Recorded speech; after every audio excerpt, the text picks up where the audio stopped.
Masechet Sanhedrin, Daf Yod Aleph. We have an amazing series of stories today and Agadot. There's a mnemonic to remember the order of them: Zeman, Nasi, Sarich, Gedi, Siman. Zeman is the first one, talking about Zimun, invitation.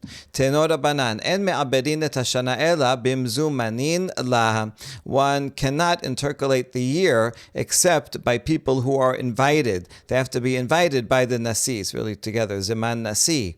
The Nasi is in charge of politics and everything in the land of Israel. He's authorized by the Roman government, and as part of that is also authorized by the Jewish people. And part of that authorization is that he brings together, invites judges to a bet din in order to decide whether the year is going to have an extra month or not. Maaseh Rabban Gamliel Shamar, Hashkimu li shib'a la'aliyah, Hishkimu masa shemona. And one time, Rabban Gamliel told, I guess, an attendant, an assistant of his, go and get me 7 judges to come to wake up early and go up to the second floor room, living room of a certain house, where they would meet to decide whether to add another month to the year or not. And so this is good. That's fitting with what we just said, that you can't have 7 judges, as great as they are. They can't just get together and decide themselves. They have to be asked, invited by the Nasi. And so the next morning, they got up early, and the Nasi walked in and found 8 judges there. So somebody was there who was not invited. Since he gave someone else the permission to go and invite some judges, so he didn't know who was the person who was not invited. Amar mihu she'ala shelo b'rshut yered. Says, who's here that came without an invitation, without permission? They should go down, literally go down from that second floor, but also figuratively, they don't deserve to be here because of that honor. You generally appoint some of the greatest sages of the generation to come and make this important decision about the calendar. Amad Shemuel Katan ve'amad anihu she'aliti shelo b'rshut. So Shemuel, the younger, he was an early Tana, lived during the time of the Bet HaMikdash. It says, I'm the one, I came up without permission.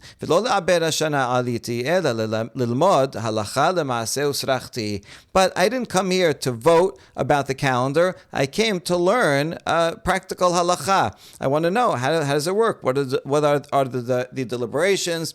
What do you take into consideration? How do you decide? And so I'm here as a spectator. Amar lo sheb beni sheb. So the Rabban Gamliel said, sit, my son, sit. Yes, you can stay. That's fine.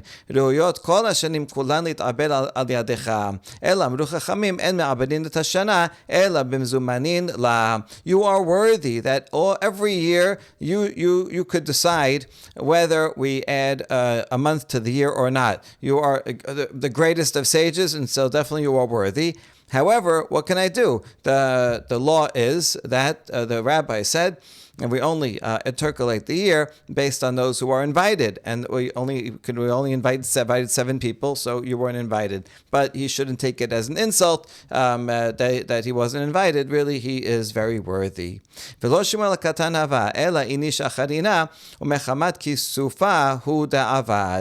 story is interesting already until that point, but now we get an extra punchline that in fact Shemuel HaKatan was not the one who was not invited. Shemuel Katan was invited. Rather, it was another one of the sages, unnamed, that was not invited and just came anyway. However, Shemuel Katan did not want that person to be embarrassed, right? Could you imagine? There's 8 people here. Hey, who of you was not invited?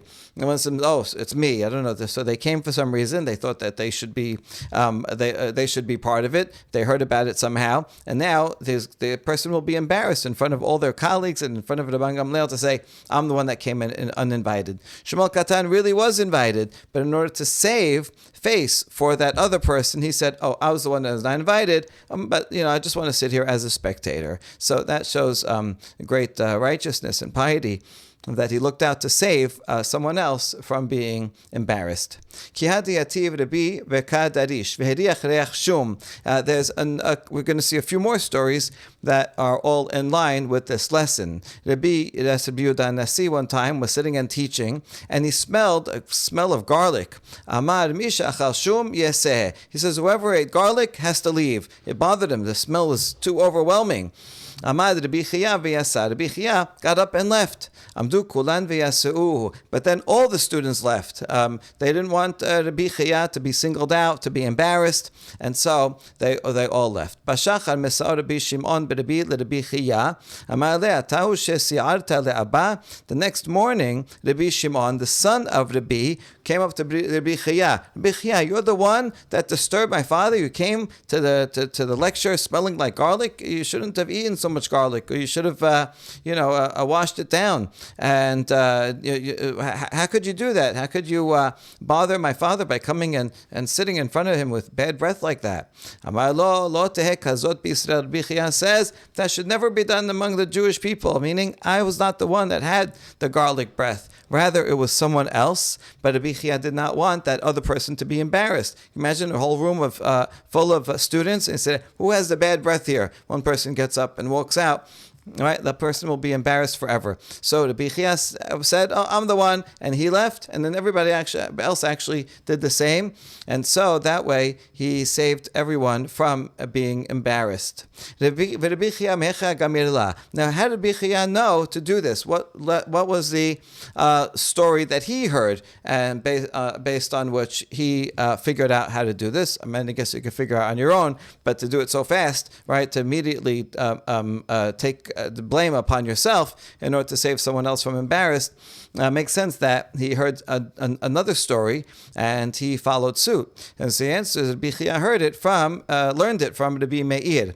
Rabbi Meir detanya, Maaseh bisha achat shebata lebet midrasho shel Rabbi Meir. Amra lo, Rabbi, echad mikem kedeshani bebi'ah.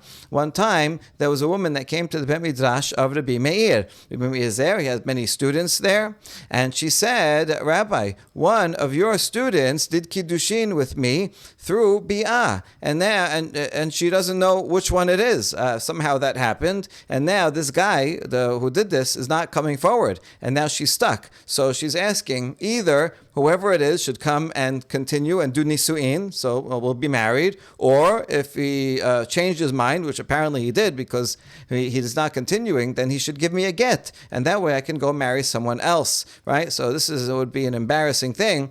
Imagine Rabbi Meir would say, okay, stop the class. Who here went and slept with this woman and did kiddushin, but now didn't follow through and make a marriage? Maybe the woman actually did know who it is, but she didn't want to embarrass him. So anyway, she comes to Rabbi Meir and says, one of your students needs to follow through here.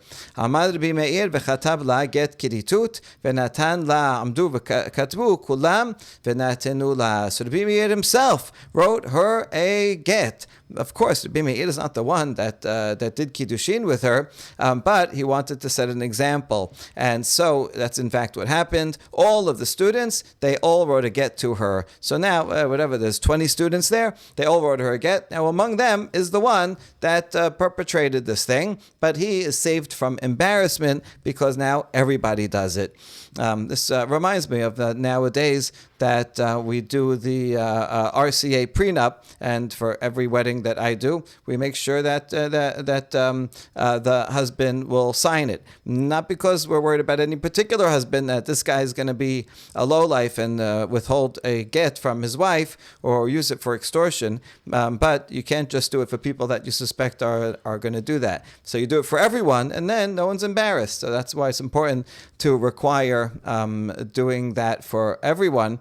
That way, you're not singling anybody out. So that's where he learned it from. Where did Rabbi Meir learn this righteous behavior from? Mishmuel HaKatan. He learned it from Shmuel HaKatan, the story that we started with. Ushmuel HaKatan mehecha gemir la. Where did he learn it from? Mishechenya ben Yechiel dichtiv ayan Shechenya ben Yechiel mebnei Elam. Ve'omer la'Ezra Nachnu ma'alnu be'Elohenu v'anosheb nashim nochriot me'amei ha'aretz ve'ata yesh mikveh l'Yisrael al zot. Shechenya ben Yechiel was someone who lived during the time of Ezra Sofer. Ezra came from Bavel to Eretz Yisrael, and he did many great things. And one of the things he found in Israel was that many of the people were intermarried. And there's in fact a list in Ezra chapter 10 of all the people that were intermarried. And now Shechenya was not on that list. He was righteous. He did not intermarry.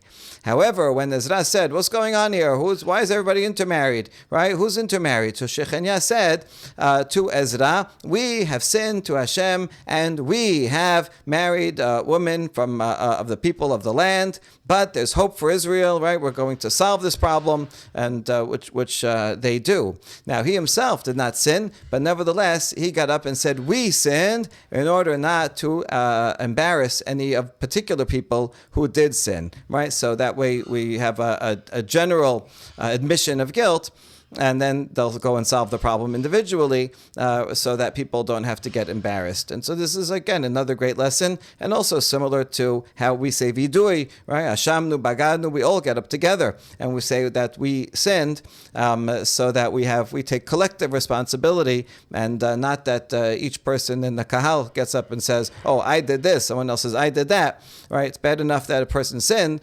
They're here, they want to make teshuvah, they don't have to be publicly embarrassed. And so he, Shechenya, got up and spoke for the entire congregation. Now, where did he learn it from? מיהושע דכתיב ויאמר אדוני אל יהושע קום לך למה זה אתה נופל על פניך חטא ישראל. After they win Yericho under Yehoshua, and then they put that city into cherem, so nobody can take from it. Then they go to the next city and they lose, and Yehoshua is praying to Hashem, says, how could we lose the war?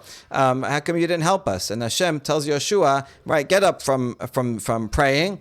Why are you falling on your face and praying? Israel has sinned, right? Someone did something wrong. They took from the spoils of Yericho, and that's why you lost the next war. Stop praying to me. You violated the vow. Someone from you. Yeshua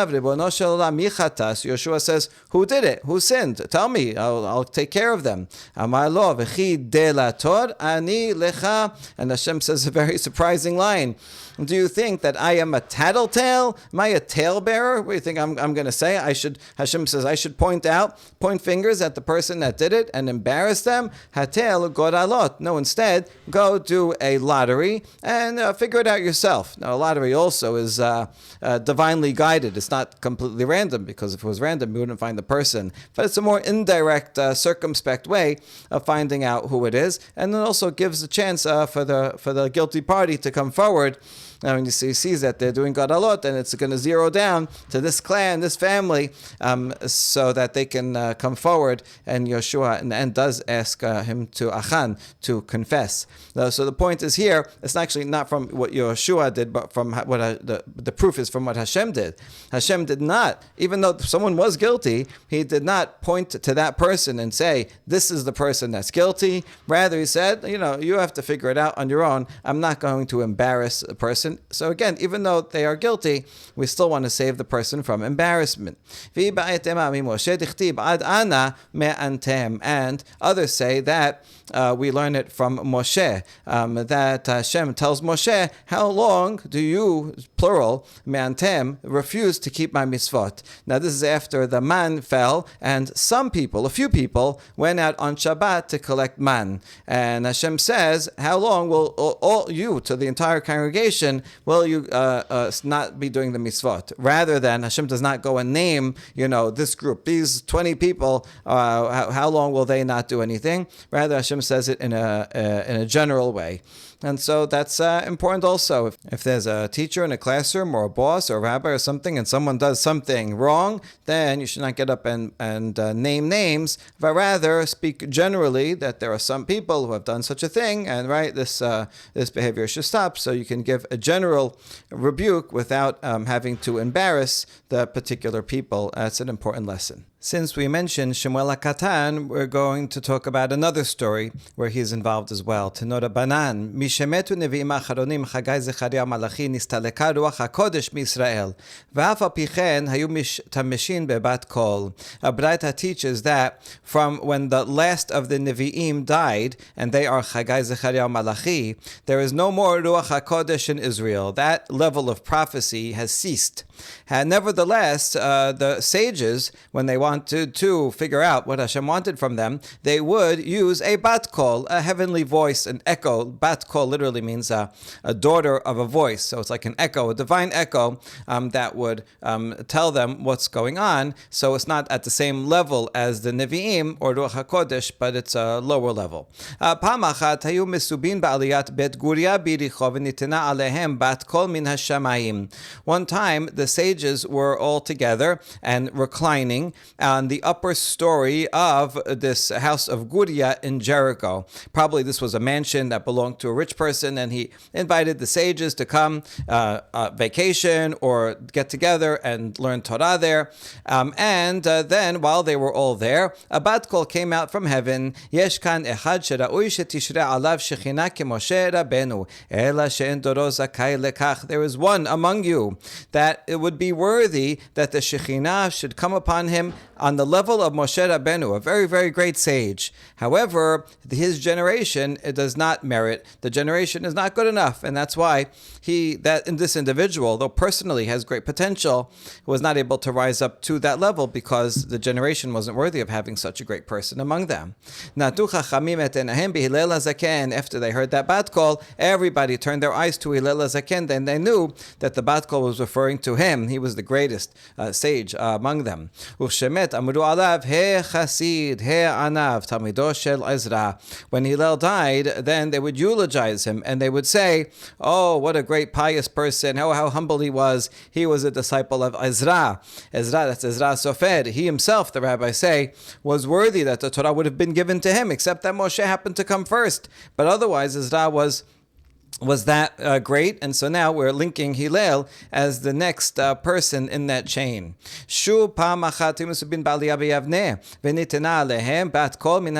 Another time the sages were reclining. Reclining means they're having a meal in a upper story in Yavne. So this would be a later story. The first one was during the time of the Bet HaMikdash. This is after the Bet HaMikdash was destroyed.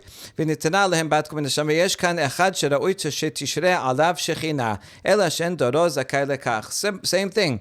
Bat Kol says, among you, there is one that for whom the Shekhinah would be worthy to come down upon him, but the generation is not worthy. And they all looked directly at Shmuel HaKatan because he was the greatest among them. When Shmuel HaKatan died, they said, oh, alas, a pious man that we lost, a humble man, a student of Hillel. So he's the next in this chain. Bishat mitato. Shmuel Zaken, while he was dying, he gave the following prophetic but sad prediction. Shemuel v'Yishmael lecharba v'chabro l'ktala ushar amma lebiza ve'akan sagian atidan lemete al alama. It says that Rabbi Shimon and Rabbi Ishmael are going to die by the sword. So actually this could have been shortly before the Churban Habayit. Actually, it could be after the Churban Habayit. It's talking about Mered Bar Kochva. That's more likely. This is Rabbi Ishmael, the colleague of Rabbi Akiva. So this would be that he died, Shmuel Katan died between 70 and 132, between the second Bet HaMikdash being destroyed and before the Bar Kochva revolt. But he saw the Bar Kochva revolt coming and the terrible consequences that would be as a result. And so these great sages would die by the sword, and their friends would also die in other ways, other executions, and the rest of the nation would be despoiled, and great troubles will come upon the world, which is exactly what happened. Regarding Yehuda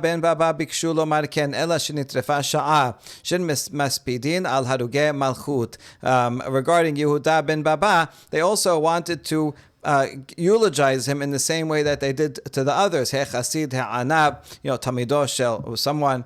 However, the hour was torn, literally. That means that they were not able to. Why? Because he was killed by the Roman government, and the Roman government did not allow people that they execute to be eulogized. They don't want people remembering for good someone that they decided has to be executed because of something bad that they did. So they didn't allow eulogies publicly, and therefore they were not able to eulogize him properly.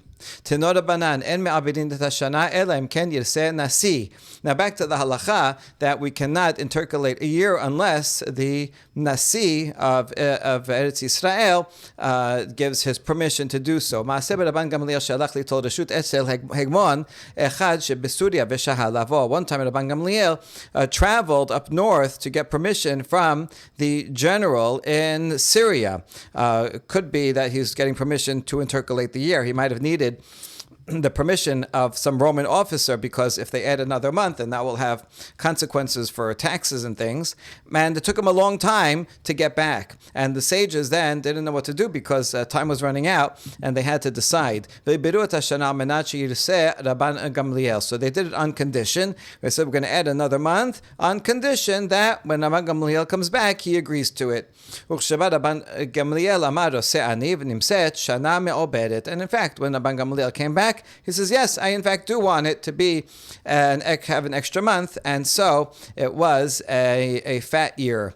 Tenor Banan en me'aberin et hashana elam ken hayta sricha mipnei haderachim mipnei hagesharim mipnei tanurei pesachim mipnei galuyot Yisrael shene'achru mekoman ve'adayin lo higi'u. This Baraita teaches the reasons why the judges would add an extra month. We do not add an extra month unless there's a problem with the roads. Over the course of the winter, because of all the rain and the weather, the roads could be bad, and then it will be difficult for the people to travel to Jerusalem for Pesach, and they need to be fixed. So that's a reason to add an extra month, or because of the bridges that need fixing, or because of the Passover ovens. They had ovens that they would use to cook masot and to prepare for Pesach, and if the ovens were made out of clay and they were left out all winter and they needed repairing, so the people needed some extra time before Pesach. Whenever we add a month, we always add Adar Aleph, Adar Bet, and so that could prepare for Pesach. Also,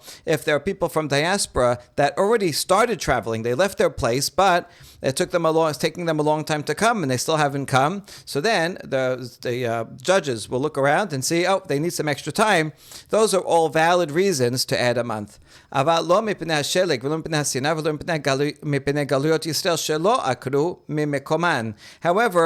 we do not add an extra month because it's snowing or because it's cold. Even if it's cold, people will still travel. You could bundle up and go. And not because of diaspora Jews who have not yet started their journey. They didn't leave yet. So they're just lazy. They should have left earlier. So we only add a month if they left, but it's difficult to get there, so we add. But if they're just being lazy and left too late, then we're not going to add a month on their behalf. Tenor Banan en me'abedin tashana lo mipnei hagedayim velo mipnei hatelayim velo mipnei gozalot shelo pirchu aval osinotan sa'ad lashana. Another Braita about criteria: we do not add another month to the year because of goats or because of young lambs or because of chicks that have not yet learned to fly. Meaning that these, whenever we come and celebrate Pesach, people are going to bring animals and birds for various korbanot. And if these animals still are skinny and we want to wait an extra month to fatten them up, so we could have nice fatter animals or birds that are older for certain purposes, depending on what kind of bird you bring for different things. It has to be able to fly. And so it has to be a little older. So although these are good things to want to happen, but this by itself is not sufficient reason to add another month. But it can be a supporting reason. If you have a good reason otherwise, then we can add this to a supporting reason to add a month. Kesad. Rabbi Anai Omer Mishum Rabban Shimon ben Gamliel Mehoda'in Anachna Lechon de Gozlayad Rekichin Vimraya de Arkin Vizimna de Abiba Lameta Ushfarat Mileta be'anpai ve'osifit al shatada tilatin yomin. And now we have something fantastic. Rabbi Anai says, in the name of Rabban Shimon ben Gamliel, he gives us the exact language that Rabban Shimon ben Gamliel used when he announced to the nation that he was adding a month. They wouldn't just say there's another month. In the decision that the Bet Din made, they also gave the reasons for it. And so it says here, we are notifying you, and this would be sent as a letter out to everyone, that the fledglings are tender, the lambs are thin, meaning the animals are still too little, too skinny, and we want to have more time. But that's not the main reason. That's not the only reason. It's also that the spring has not yet arrived. And that's the main reason. It has to be a springtime. Pesach has to be in the spring. And so we have to add a month for that. And therefore, we see it best in our eyes that we should add I see it best in my eyes that I should add another 30 days to the year. So, right, he says that's why I decided to add 30 days. So what we see from here is that although it does mention fattening the animals, but it also mentions that springtime hasn't come. So that's the main reason, and the animals are the supporting reasons. We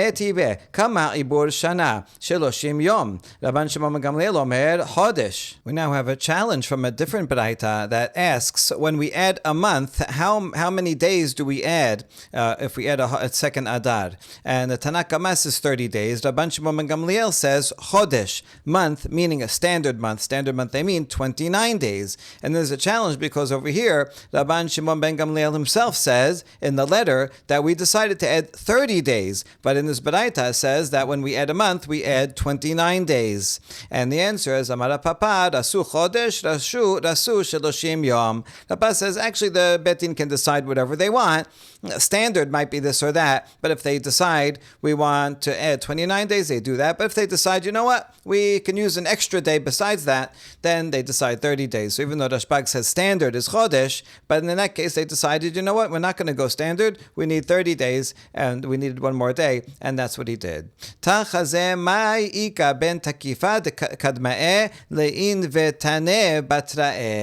now we're going to compare Rabban Shimon ben Gamliel to his father Rabban Gamliel, and we say, look at the difference between the earlier strong generation and the more humble generation that comes after. The earlier generation is greater than the later generation.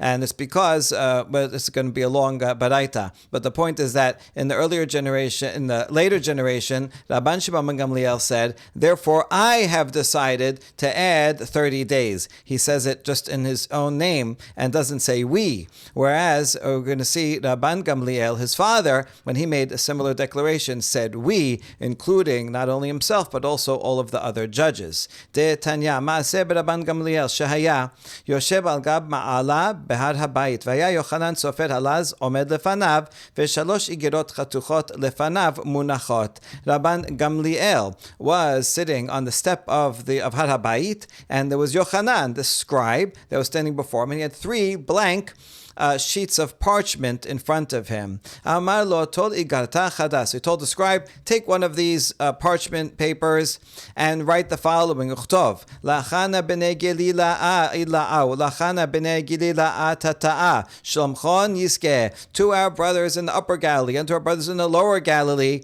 may your peace increase. That's just a greeting. Mehoda'in anachna lechon dizman bi'ura meta, lafrushe ma'asra mi Tana dezeta. We are letting you know that the time to get rid of, dispense with all the maaser that you have has come. In other words, this is at the beginning of the 4th year and 7th year of the Shemitah cycle.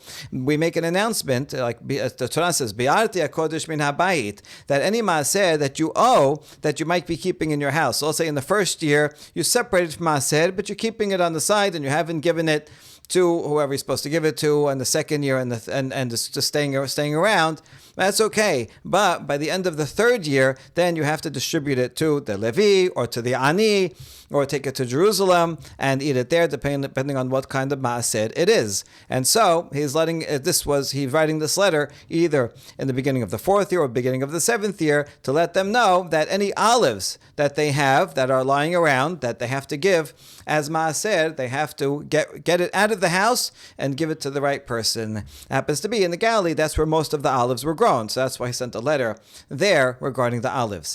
That's the first letter. Second letter, to our brethren in the south, may your peace increase. And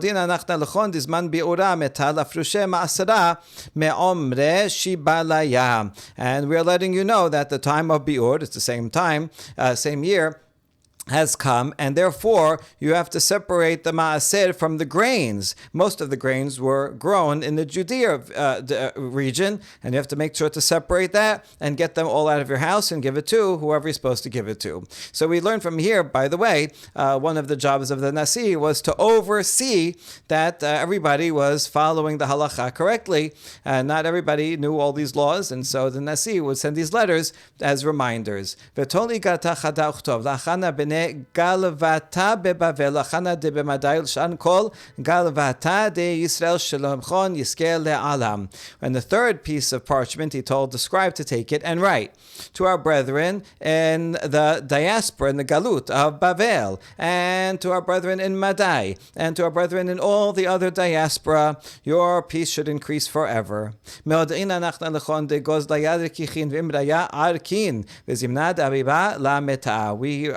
writing to let you know that the fledglings are tender, the birds are still young and soft, and the lambs are still too skinny, and also the spring has not come, as we saw before. That's the main reason, and then there's other supporting reason with the animals and birds. And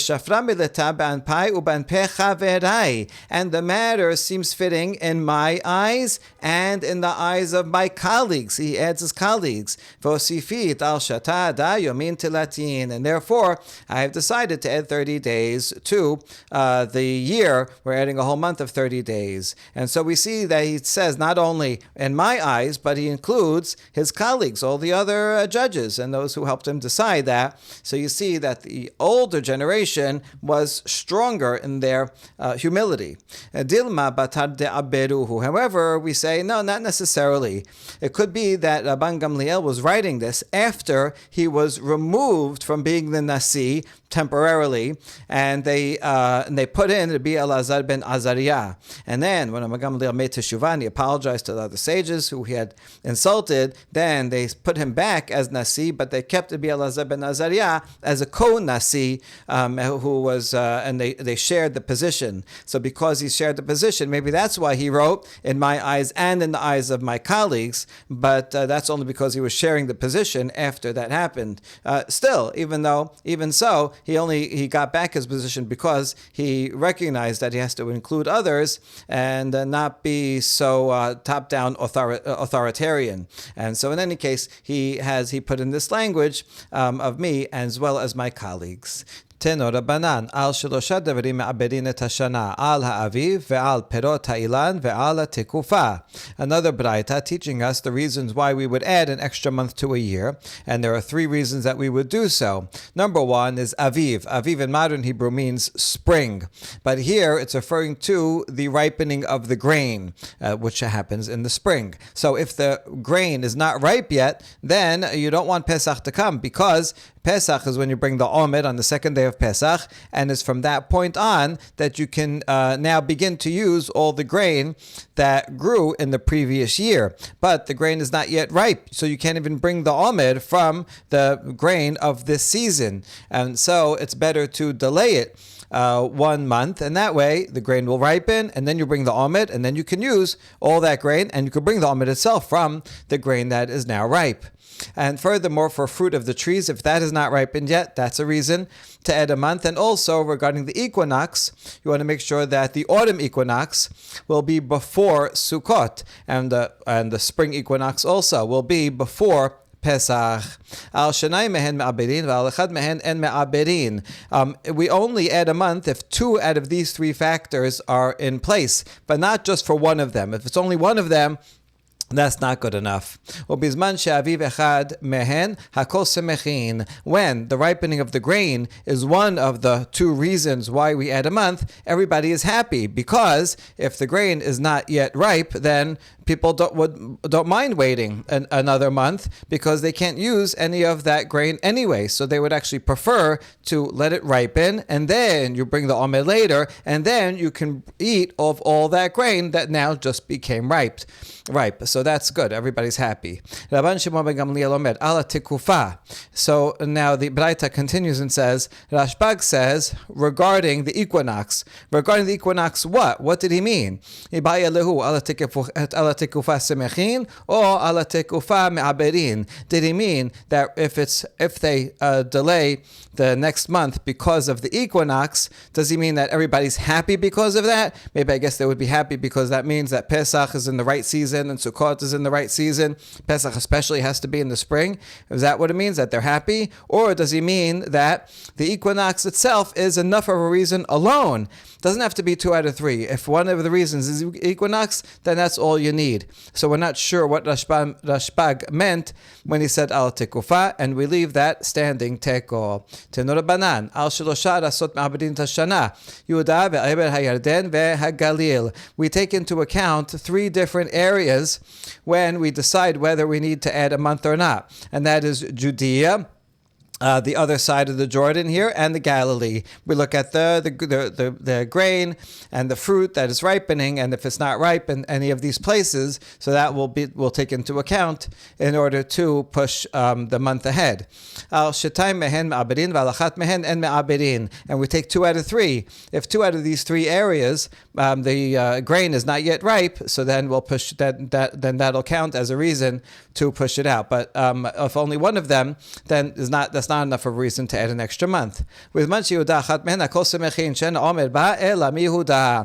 if Judea happens to be one of the 2 areas that causes us to add an extra month, then everybody's happy, because when you bring the omer, you bring it from barley grain, and that has to be brought from Judea. Ideally, it should be brought from Judea. And so if in Judea the grain is not ripe, and then you won't be able to bring the omer in the best way. So everybody's happy when you push it off a month, and then the grain in Judea will be ripe, and then you'll bring the omer in the proper way.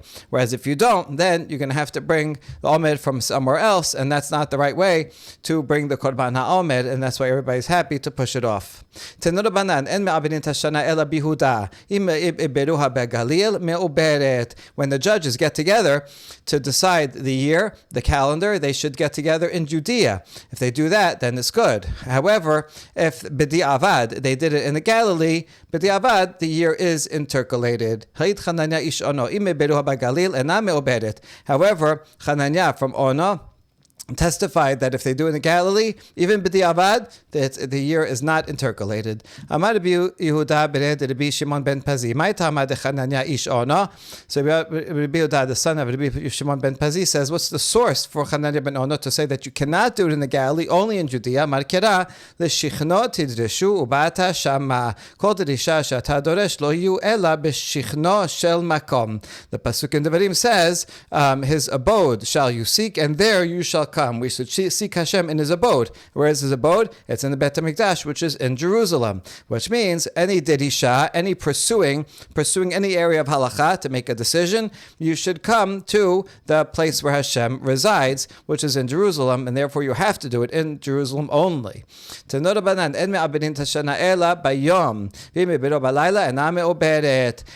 the court gets together to intercalate the year, they have to do it during the day. If they did it at night, it's not invalid. And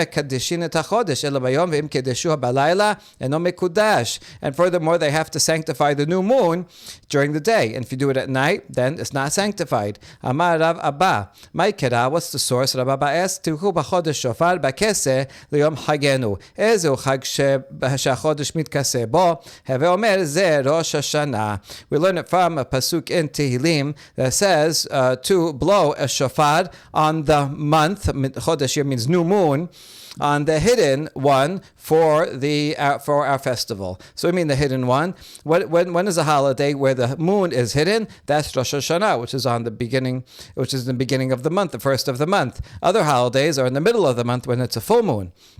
So this pasuk is referring to Rosh Hashanah. Also says that you blow shofar.